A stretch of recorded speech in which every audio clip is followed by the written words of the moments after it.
Who were the Sea Peoples? How the Bronze Age collapsed. The year is 1200 BCE. The Mediterranean is glittering with trade ships, palaces are humming with scribes, and kings are exchanging daughters like diplomatic Pokémon cards. Civilization is thriving. Bronze is the currency of power. Empires like Egypt, the Hittites, and Mycenae are living large.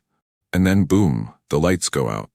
Cities burn, trade collapses, writing systems vanish, and somewhere in the chaos, a confederation of mysterious warriors sails in from the sea, wearing feathered helmets and bringing the apocalypse in ox carts. Who were these Sea Peoples? Why did they attack? What made them so terrifying that even Pharaoh Ramses III carved their defeat into stone? How did they burn Hattusa to the ground, erase Ugarit from history, and nearly sink Egypt itself? And what became of them?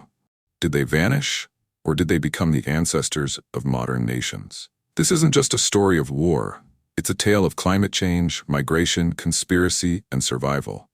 From the fall of mighty capitals to the last stand of Egypt, we'll uncover how the Bronze Age collapsed and how the Sea Peoples danced on its ashes. So buckle up, because when the sea turned red, history was rewritten. From around 3300 BCE to 1200 BCE, the Eastern Mediterranean was living its best life. Empires like Egypt, Mycenae in Greece, the Hittites, and Ugarit were thriving. Trade routes crisscrossed the seas, palaces gleamed with bronze weaponry, and scribes were busy inventing writing systems to complain about taxes.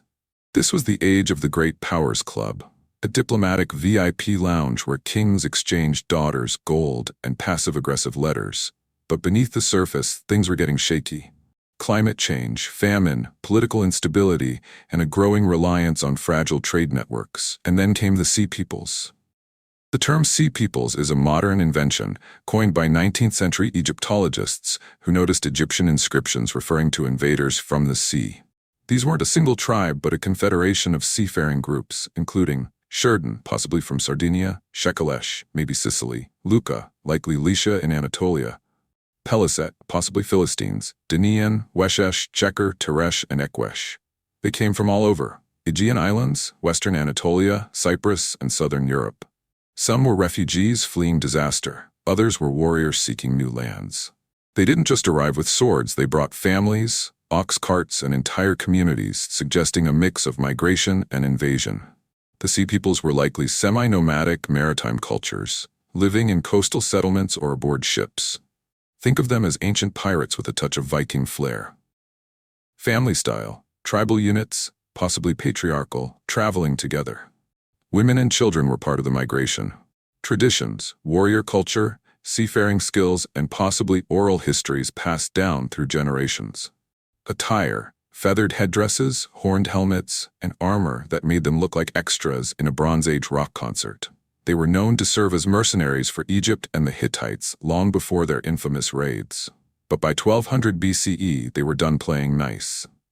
Between 1200 and 1175 BCE, the Eastern Mediterranean was struck by what can only be described as a civilizational tsunami, a wave of destruction so vast, so sudden, that it reshaped the ancient world. The Sea Peoples, an alliance of tribes with names that sound like they were chosen at random from an ancient phone book: Sherdon, Shekelesh, Lucca, Peliset, Danaan, Weshesh, suddenly appeared on the scene like a band of marauding pirates, their intentions as clear as their battle cries. They raided, pillaged, and destroyed, leaving behind nothing but chaos and a sea of blood-red vengeance. But why? Well, the reasons were as classic as they come: a combination of climate change, famine, and the collapse of trade networks. Picture it like this: a bunch of hungry, homeless warriors with their families, ox carts, and warships suddenly had nothing left to lose and everything to gain. They were armed to the teeth, but they weren't just looking for gold and glory. They were looking for new homes. The empire's great cities? Ripe for the picking. The Sea Peoples didn't just raid, they migrated, sweeping across the Mediterranean like a vengeful storm that had just about had enough of the established order. Hattusa, the pride of the Hittite Empire. An ancient capital with walls so thick they could stop a lion mid-roar. It was a fortress, an administrative center built of bureaucracy, bronze weapons, and the mighty power of baked clay tablets. But in 1200 BCE, Hattusa wasn't ready for the storm that was about to hit it. The Sea Peoples, joined by a few enthusiastic sidekicks like the Cascus, Phrygians, and Bryges, attacked the city from all directions. They didn't just sneak in through the back door, they blitzed Hattusa, targeting the royal citadel and administrative buildings. Internal strife, drought, and crumbling military power had already weakened the empire, so it didn't take much to knock Hattusa off its high horse. The city was burned to the ground in a spectacular blaze of destruction, leaving only ruins behind. But Hattusa's downfall didn't happen in a single night. No, it was like watching a slow-motion collapse, an empire dying 1,000 small deaths. Trade routes vanished, vassals rebelled, and eventually the Sea Peoples arrived to deliver the final fatal blow. The mighty city crumbled piece by piece over the course of several years until all that remained were echoes of its former glory. Imagine Dubai, but 3,000 years ago. Ugarit was the bustling, swanky port city of the ancient world, a trade hub where Mesopotamia, Anatolia, Egypt, and the Aegean rubbed elbows and exchanged goods. You could almost hear the clinking of coins, the chatter of traders, the lively discussions in the marketplace. But around 1190 BCE, Ugarit was hit by a force that even its wealth couldn't buy its way out of: the Sea Peoples. The Sea Peoples didn't just attack Ugarit, they obliterated it. Cuneiform tablets found in the ruins tell of desperate pleas for help. "We're being destroyed, send reinforcements." But alas, no help came. The city was reduced to rubble, its palaces and temples burned to the ground. It was as if Ugarit had never existed. Its destruction was so thorough, so complete, that the city disappeared from history, only to be rediscovered in the 20th century. Talk about an epic vanishing act. But the Sea Peoples were not one-hit wonders. They spread their terror across the Mediterranean like a plague with sails. Cyprus, home to rich copper mines that were crucial for the production of bronze, felt the full force of their wrath. The Sea Peoples came for the copper, and they didn't leave until they had pillaged the land clean. No city on the island was safe. Then there was Syria. Cities like Carchemish and Amuru were burned, abandoned, or simply erased from the map. And Canaan? Poor Canaan was hit so often it became like a punching bag for the Sea Peoples. Entire settlements were wiped out, populations displaced, and chaos reigned in the streets. These were not just random raids, they were highly strategic strikes. The Sea Peoples were looking for resources, looking for places to settle, and they didn't care who they had to burn to get what they wanted. Now Egypt, bless Egypt, was the grand dame of the Bronze Age. Her golden monuments and vast wealth seemed untouchable. But even she wasn't immune to the onslaught of the Sea Peoples. Egypt faced two major invasions, and let me tell you, it wasn't pretty. 1. Merneptah's Battle, 1208 BCE. The Sea Peoples allied with Libyan tribes and stormed the Nile Delta in a mighty invasion. The Egyptians fought back fiercely, and Merneptah, Pharaoh of Egypt, was victorious. His triumph is immortalized in the great Karnak inscription, which records his crushing defeat of the invaders. But don't be fooled, this was just a temporary victory. The Sea Peoples were getting smarter, more strategic. They regrouped and licked their wounds, ready for their next round. 2. Ramses III's War, 1175 BCE.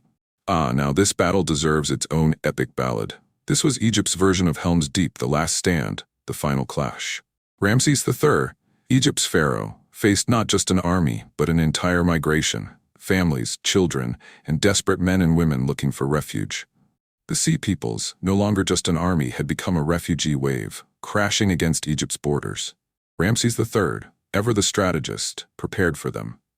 He devised a naval ambush, trapping the enemy ships in the Nile using floating debris, while archers lined the banks, raining arrows down on the invaders. The battle that followed was brutal, but in the end, Ramses emerged victorious.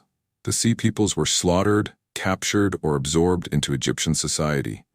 The victory was monumental, celebrated at Medinet Habu, where Ramses III is depicted presenting captives to the gods in a scene of divine triumph. But even Ramses knew, Egypt may have survived this storm, but the world around it was crumbling. The Sea Peoples had broken the old world, and Egypt was left standing, but only just. Imagine, if you will, the scene at Medinet Habu.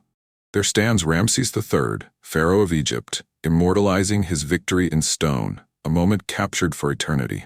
Picture it, colossal inscriptions carved into the temple walls, showing Ramses presenting his war captives to the gods. The captives, decked out in feathered helmets and foreign garb, their faces grim with the knowledge that they've been defeated by the one man who stood between Egypt and total annihilation. Ramses, decked in royal splendor, holds court with the gods, victorious, his face gleaming with the glory of triumph. According to Egyptian propaganda, Ramses III had defeated these mysterious sea peoples in a dramatic naval battle at the Nile Delta, saving Egypt from the jaws of collapse. The man was clearly feeling himself, celebrating his hard-earned victory by carving his own legend into stone. But here's the twist. What happened after Ramses celebrated his victory? Well, elsewhere in the Mediterranean, the world was crumbling. Cities were abandoned, trade routes vanished, writing systems gone. It was as if the very foundations of civilization were wiped out, like someone had pulled the plug on an entire Bronze Age civilization. These were the aftershocks of a seismic event. The Sea Peoples had arrived. Let's be clear. The Sea Peoples weren't just some ragtag group of pirates stealing treasure and swiping women. Oh no, these were civilization disruptors. They didn't just break stuff. They broke systems, entire societies. Trade networks, destroyed. Governments, collapsed. Literacy, gone. The loss of the Bronze Age was like the world's first massive civilizational crash. Think of it like the Y2K bug of the ancient world, only with more fire, fewer computers, and a lot of ships. You see, when the Sea Peoples came in, it wasn't just about raiding. They were forcing migrations. They were uprooting populations, decimating cities, and leaving nothing but the charred remains of what had once been thriving hubs of civilization. There's a reason the only records we have of them come from places like Egypt, where the victorious pharaohs had to embellish the story to make it sound like they were the ones heroically fending off the invaders. In truth, the Sea Peoples might have been brutal conquerors, or more likely, they were just desperate migrants trying to survive in a world that had kicked them to the curb. Whatever the truth, the result was the same: devastation. So what did they leave behind? Ruins. Cities that once buzzed with trade, culture, and life now lay silent, abandoned. Walls were scorched, palaces crumbled, and trade routes, the veins of the ancient world, simply evaporated. And then, we have the ultimate tragedy: the loss of literacy. In the wake of their raids, entire writing systems disappeared, leaving us with gaps in our historical knowledge. We're left to sift through the archaeological ruins, trying to piece together the true story of the Sea Peoples. The fact that they didn't leave written records means we're left with only rumors shaped by the propaganda of their enemies. How convenient for Egypt that the invaders' side of the story is lost to time, right? So what happened to the Sea Peoples? After Ramses III's decisive victory in 1175 BCE, they faded from the historical spotlight, slipping back into the shadows like the mysterious storm they were. But unlike the wind, they left behind traces, lingering traces, of their existence. Let's start with the Peliset. These Sea People might have ended up in Canaan, where they likely became the Philistines, those biblical baddies who gave Israel a run for its money. No one's entirely sure how, but it's a good guess that these battle-hardened wanderers found themselves a home and became a distinct civilization, causing all sorts of trouble in the region. Others, though, might have simply blended in. Over time, some of the Sea Peoples likely merged with the local populations, spreading their influence across the Mediterranean. It's not unlike the way a group of tourists from all over the world might land in a city, only to leave bits of their culture behind. The Sea Peoples might not have stuck around as an identifiable group, but they certainly influenced the cultures they encountered. So, who were the Sea Peoples? Were they raiders, migrants, mercenaries? Were they an unstoppable force of destruction? Or just a desperate group of wanderers who got swept up in the tides of history? In truth, no one knows. The Sea Peoples remain one of history's greatest mysteries, like the lost city of Atlantis, only with more fire and fewer mermaids. Their legacy lives on in the ruins they left behind and in the debates among historians who still argue over their true identity. One thing's for sure: they were the storm that ended an age, the proverbial wild card in a deck of civilizations. The Bronze Age didn't collapse with a whimper. It went down in flames, with the Sea Peoples dancing merrily on the ashes. Their legend lives on, hidden in the cracks of ancient monuments, whispered about in archaeological circles and immortalized in stone by the very rulers who defeated them. So the next time you're sitting at home, scrolling through a late-night Wikipedia rabbit hole, remember, the sea peoples are out there, lurking in the ruins of our past, like history's most epic mystery, waiting for someone to finally figure out who they were. Before you go, take a moment to imagine this: civilizations rising, empires falling, and mysteries still echoing across the ruins of time. We've only just begun to uncover the secrets of the sea peoples and the collapse that reshaped history forever. If you felt the fire of Ugarit's last night, if you stood with Ramses III on the edge of survival, if you saw the smoke rise over Hattusa and wondered why, then you already know this story isn't over. Our next video dives even deeper into the aftermath, the survivors, and the legacy they left behind. You won't want to miss it, so hit that subscribe button. Not just to stay updated, but to be part of a journey through time where every click brings the past to life. History isn't just dates and ruins. It's drama, it's humanity, it's you, right here, discovering it with us.